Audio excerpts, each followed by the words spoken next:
ये भारतीय जनता पार्टी वाले मंदिर की राजनीति नहीं करते, ये हिंदुओं की राजनीति नहीं करते, ये सिर्फ और सिर्फ हिंदुओं के साथ छलावे की राजनीति करते हैं। कहते थे कि भाई ना मैं खाऊंगा ना खाने दूंगा, तो ये तो ऐसा प्रतीत प्रमाण तो ऐसे मिल रहे हैं कि भाई खाया भी जा रहा है, खाने भी दिया जा रहा है। नमस्कार, आप नवयुग टीवी देख रहे हैं और मैं हूं आपके साथ अभिनव कुमार। अभी हम राजधानी दिल्ली के जंतर मंतर पर मौजूद हैं। आपको दिल्ली के जंतर मंतर पर आप कुछ भीड़ दिख रहा होगा। इस भीड़ का कारण ये है कि ये तमाम लोग आज यहाँ पे इकट्ठा हुए हैं। इनका ये कहना है कि मंदिर को आज़ाद किया जाए, क्योंकि मंदिर का जो चंदा आता है उस चंदे से मंदिर का विकास नहीं हो पा रहा। आइए इसी पे हमारे साथ कुछ लोग हैं, पहले उनसे हम बातचीत करते हैं और आपको और हम खुद भी समझने की कोशिश करते हैं कि इन लोगों का क्या कहना है कि सरकार जो मंदिर सरकार के अंदर में जो मंदिर का ट्रस्ट होता है, मंदिर का जो चंदा आता है, क्या उस पर सरकार खरा नहीं उतर पाती है या सरकार पैसे का क्या करती है। तमाम तरीके के सवाल हैं, पहले एक एक करके हम समझते हैं। सबसे पहले सर हमारे दर्शकों को आप सुनाएं, आप कहाँ से आए? जी मैं मध्य प्रदेश से आया हूँ। आप मध्य प्रदेश से आए। आप लोगों का कहना है कि मंदिर का विकास नहीं हो रहा है, लेकिन सरकार तो कह रही है हम मंदिर का विकास कर रहे हैं। जी देखिए, सवाल ये नहीं कि सरकार मंदिर का क्या कर रही है, सवाल ये है कि मंदिर के लिए कुछ भी करने का अधिकार किसको है।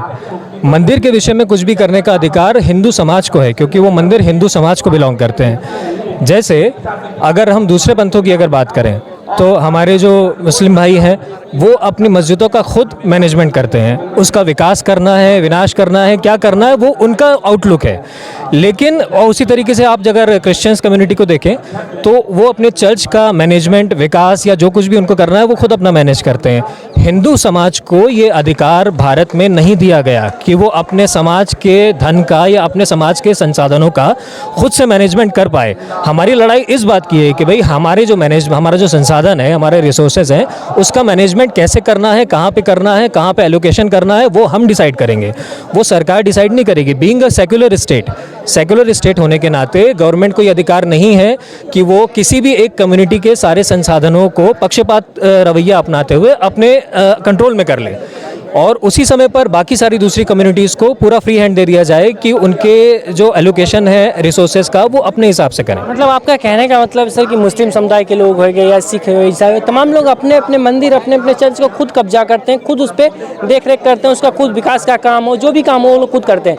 लेकिन हमारे हिंदू सनातन धर्म के जो मंदिर है उसको सरकार नियंत्रित करती है और सरकार उस पर खरा नहीं उतर पा रही है। जी, खरा तो नहीं उतर पा रही हो। देखिए, आपने जो कहा कि ये लोग अपने संस्थानों पे खुद कब्जा करते हैं, तो कब्जा शब्द तो मैं यूज़ नहीं करूँगा। कहने का मतलब ये है कि इनको अधिकार है। जैसे फॉर एग्जांपल हम अपने जो आय अर्जित करते हैं या हम अपने घर में जो धन लाते हैं उसका अधिकार हमको है कि हम अपने घर में अपने सदस्यों के वेलफेयर के लिए, अपने घर के वेलफेयर के लिए, रेनोवेशन के लिए, बाकी सब चीज़ों के लिए उस अर्थ को खर्च कर पाएँ। उसी तरीके से हमारा जो सम्मिलित धन है, यानी कि हमारे समाज का जो सम्मिलित धन हमारे मंदिरों में जा रहा है, उसको हम अपने पुजारी के वेलफेयर के लिए खर्च करना चाहें, उस मंदिर के रेनोवेशन के लिए खर्च करना चाहें, हम उससे अपने गुरुकुल चलाना चाहें, हम उससे अपने जो गरीब वर्ग हैं उनको रोजगार उपलब्ध करवाना चाहें, ये सब हमारा आउटलुक होना चाहिए। बीइंग अ सेक्युलर स्टेट, अगर ये सेक्युलर स्टेट नहीं होता, अगर ये कोई कम्युनिस्ट कंट्री होती या अगर कोई तानाशाही होती, तब फिर ये सिस्टम चल सकता था। लेकिन अगर आप एक तरफ कहें कि यह डेमोक्रेसी है और दूसरी तरफ पर आप एक विशेष समुदाय के साथ ऐसा कम्युनिस्ट और तानाशाही वाला अगर आप रवैया रखें, तो ये तो बिल्कुल विरोधाभासी दो चीज़ें हैं जो एक साथ नहीं चल सकती। अब यहाँ पर जो हमारे मंदिरों की अगर बात आती है तो मंदिर में जितने भी संसाधन हमारी कम्युनिटी के लग रहे हैं उस पर पूरा का पूरा अधिकार हिंदू समाज को ही दिया जाना चाहिए कि भाई हम उसको किस तरीके से हम अपना एक ट्रस्ट बनाएं या उसका कोई भी इंफ्रास्ट्रक्चर बनाएं, सिस्टम बनाएं, जिसमें हम उस पूरे धन का मैनेजमेंट किस तरीके से प्रॉपर करना है विद अकाउंटेबिलिटी, ये हम पूरा तय करें। इसका भी अधिकार हम ही को होना चाहिए। इसका ये तय गवर्नमेंट को कोई इसको तय करने का कोई अधिकार नहीं है, विशेष तौर से तब जब गवर्नमेंट किसी अन्य पंथ के धार्मिक स्थलों का मैनेजमेंट नहीं कर रही है। केवल हमारे साथ ये पक्षपात क्यों, ये मुख्य प्रश्न है। पक्षपात हमारे साथ। आप कहाँ से आए? मैं आया हूँ मुंबई, महाराष्ट्र से आया हूँ। आप महाराष्ट्र चल के आज दिल्ली के जंतर मंतर पर मंदिर को मुक्त कराने की बात कर रहे हैं। आपके हाथ, इनके हाथ में एक पोस्टर भी है, उस पर साफ तौर पर लिखा मंदिर और मठों को सरकार नियंत्रण से मुक्त करना चाहिए। अगर मान लीजिए सपोज डेट सरकार इसको मुक्त कर देती है तो फिर आप लोग क्या करेंगे उस पर? हमारा प्लान ऑलरेडी इसके लिए रेडी है।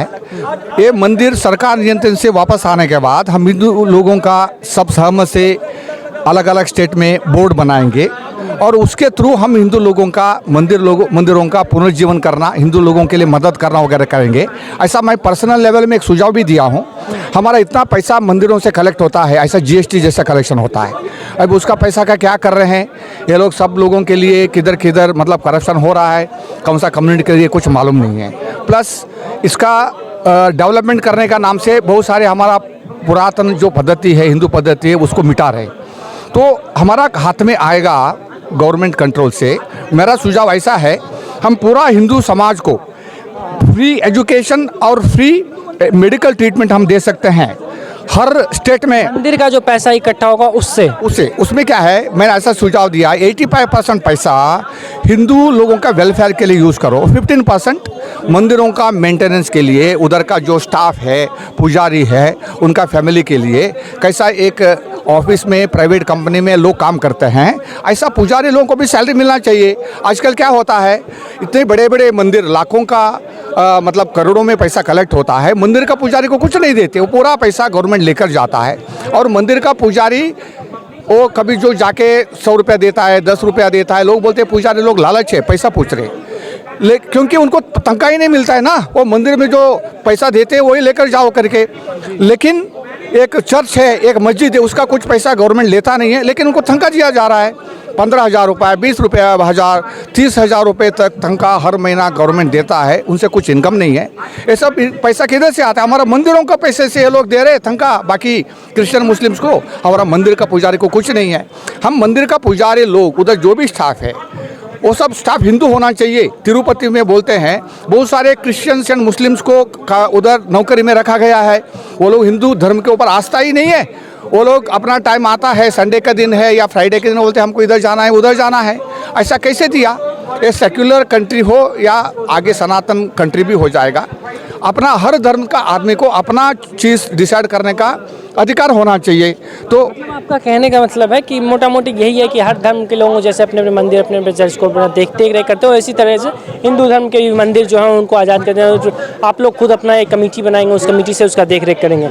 लेकिन सर सवाल आपसे हमारा ये है कि एक तरफ प्रधानमंत्री मोदी या फिर भारतीय जनता पार्टी जो भी लोग हैं, इस तरीके से उनका छवि बनाया गया कि वो सिर्फ और सिर्फ सनातन धर्म के नाम पे, मंदिर के नाम पे ही राजनीति करते हैं। अगर वो मंदिर के नाम पे राजनीति करते हैं तो फिर इन सब मुद्दों पे उनका ध्यान क्यों नहीं जाता? देखिए, ये सिर्फ इसको मंदिर की राजनीति कहना ये शब्द गलत है, इसको छलावे की राजनीति कहना ये शब्द सही है। छलावे की राजनीति से अर्थ ये है कि आप किसी वर्ग को दिखाएं कुछ और उनके साथ करें कुछ और। हमको हमेशा ये कहा गया कि भाई हम आपके राम मंदिर के, जैसे अभी फॉर एग्जांपल अभी रिसेंट का आप केस लें, तो ये कहा गया कि भाई हम राम मंदिर के पक्ष में हैं, हम उसको बनाने के पक्ष में हैं। लेकिन अगर आप रिसर्च करें, केवल उनकी बातों पे ना जाए, बातों पे जाने पे आप छलावे पे चले जाएंगे। अगर आप रिसर्च करेंगे तो आपको रियलिटी पता चलेगी। रिसर्च आप करें तो आप ये पाएंगे कि इन्हीं के जो इनर सर्कल के मिस्टर गुरुमूर्ति जी हैं, एस गुरुमूर्ति जी, इनको भेजा गया और इनसे उस केस को और डिले करवाने की पूरी कोशिश की गई सुप्रीम कोर्ट में। तो अगर आप देखें कि इनकी कथनी और करनी में जो फ़र्क है, उसी से आपको समझ में आ जाता है कि ये मंदिर की राजनीति नहीं करते। भारतीय जनता पार्टी वाले, जी, ये भारतीय जनता पार्टी वाले, मैं नाम लेके कह रहा हूँ, ये भारतीय जनता पार्टी वाले मंदिर की राजनीति नहीं करते, ये हिंदुओं की राजनीति नहीं करते, ये सिर्फ और सिर्फ हिंदुओं के साथ छलावे की राजनीति करते हैं। हिंदुओं के साथ छलावे की राजनीति करते, तो फिर वो जो कॉरिडोर बनाने का काम हो गया, ये बार बार कह रहे कि राम मंदिर हमने बनवा दिया, उसका उद्घाटन भी कर देंगे 2024 से, चुनाव से पहले उद्घाटन। काशी कॉरिडोर का नाम बार बार लिया जाता है, जब भी चुनाव के टाइम पे। अब जैसे आप देख रहे हैं 2024 आएगा तो इसी मुद्दे पे ये लोग डंके की चोट पे चुनाव मांगते हैं, तो फिर क्या हिंदू को यहाँ से भी जागृत होने की ज़रूरत है?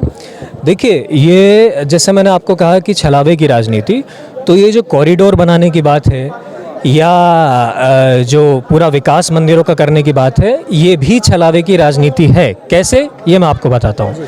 फॉर एग्जांपल, अगर हम काशी की बात करें, काशी कॉरिडोर जो बनाया गया, तो वो पूरा का पूरा जो काशी विश्वनाथ जो पूरा परिसर था, मंदिर परिसर, वो पूरा का पूरा तंत्र के बेसिस पे बना हुआ था।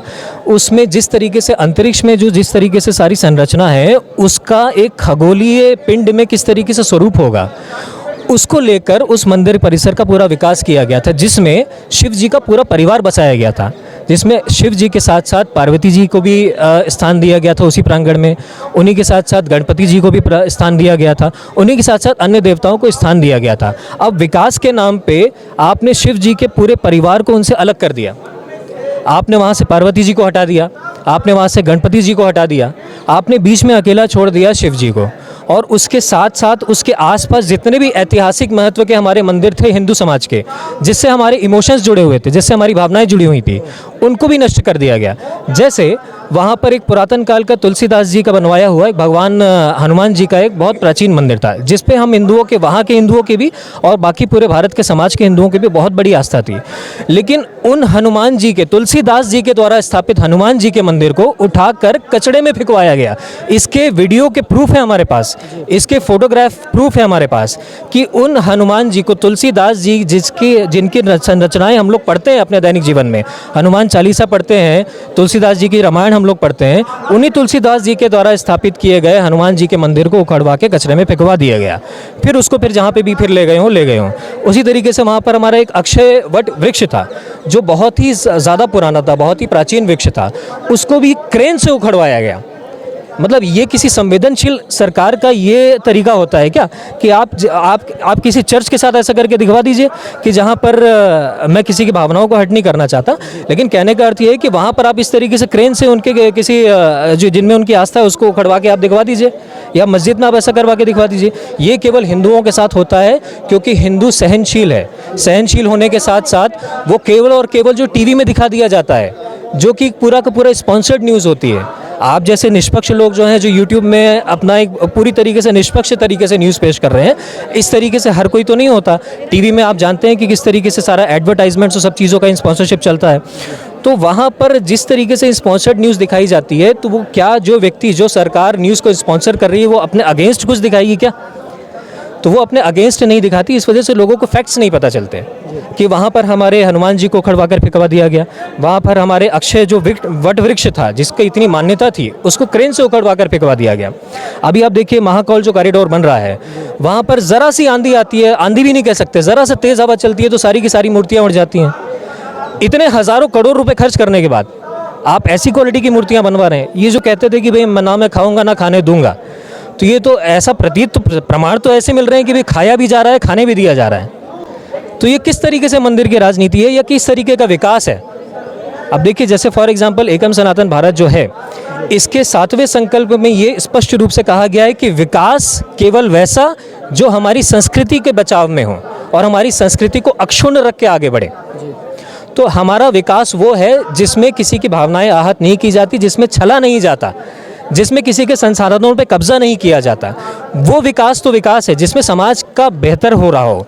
लेकिन एक तरफ आप समाज को छलावा कर रहे हैं कि हम आपका कॉरिडोर बना रहे हैं, दूसरी तरफ आप उनके आराध्यों को उखड़वा कर कचड़े में फेंकवा रहे हैं। और देखिए आज के समय में क्या पुरातन काल से कहें तो हिंदुओं की बहुत आस्था रहती है। तो कोशिश ये की गई कि भाई हिंदुओं से ये कार्य करवाया जाए। जब हिंदुओं ने मना कर दिया कि भाई हम अपने आराध्यों को नहीं उखाड़ सकते, उनको हथौड़ों से नहीं तोड़ सकते, तो यहाँ पर इल्लीगल बांग्लादेश के घुसपैठियों से ये कार्य करवाया गया। इस चीज़ के भी प्रमाण हैं।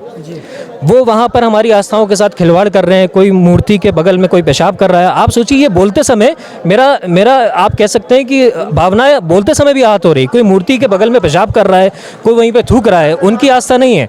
आप कम से अब ये आप ये बताइए कि ये सब क्या है? ये सब दिखने में आप अगर साक्ष्य को देखें तो अब इससे क्या प्रूफ हो रहा है कि कौन सी सरकार हिंदुओं के लिए क्या कर रही है? और हमारा जो सप्त संकल्प है वो क्या बता रहा है कि हम हिंदुओं के पक्ष में क्या सोच रहे हैं? क्योंकि हम हिंदू समाज से आते हैं और हमने ये सारा अत्याचार सहा है। इस वजह से अब हम उस अत्याचार से हिंदू समाज को बताना चाहते हैं। आपका बहुत बहुत धन्यवाद, आपने बारीकी से हर चीज़ का जवाब दिया। मैंने आपको यहाँ से दिखाने की कोशिश की हर तरीके के सवाल जो हिंदू धर्म को लेके, हिंदू मंदिर को लेके जो आए दिन सवाल खड़े होते रहते हैं, उसको लेके हमने बातचीत करी। और इनका साफ तौर पे यही कहना है कि जिस तरीके से अन्य समुदाय के लोगों का ये है कि वो अपना मंदिर, अपने मस्जिद को, अपने चर्च को अपने हिसाब से वो लोग मैनेज करते हैं, उसी प्रकार से हिंदू समुदाय के लोगों को अपने मंदिर को आज़ाद कर देना चाहिए। सरकार उस पर खड़ा नहीं उतर पाती है। सरकार उसमें विकास करने की जो बात होती है, सरकार जो आए दिन दावे करती है कि हम विकास कर रहे हैं, वो सिर्फ दावे होते हैं। उसमें यथार्थ के धरातल पर जब आप उसको जाएंगे, जब निचोड़ के देखेंगे उसको, तो आपको उसका कुछ ऐसा असर आपको देखने को नहीं मिलेगा। तो इसी पे लेके इन लोगों का आज यहाँ पे प्रदर्शन रखा गया। वही इनका भी कहना है कि सरकार हमें अपना हक दे और हम अपने मंदिर को अपने हिसाब से मैनेज करें। हमें क्या करना है, क्या विकास करना है, तमाम तरीके की बात है। तो आपने देखा और आप क्या सोचते हैं इस पूरे घटनाक्रम पर, हमें कमेंट करके बताइएगा। आपके कमेंट का इंतजार रहेगा। तो फिलहाल के लिए इतना ही, बाकी की तमाम खबरों के लिए देखते हैं नवयुग टीवी। धन्यवाद।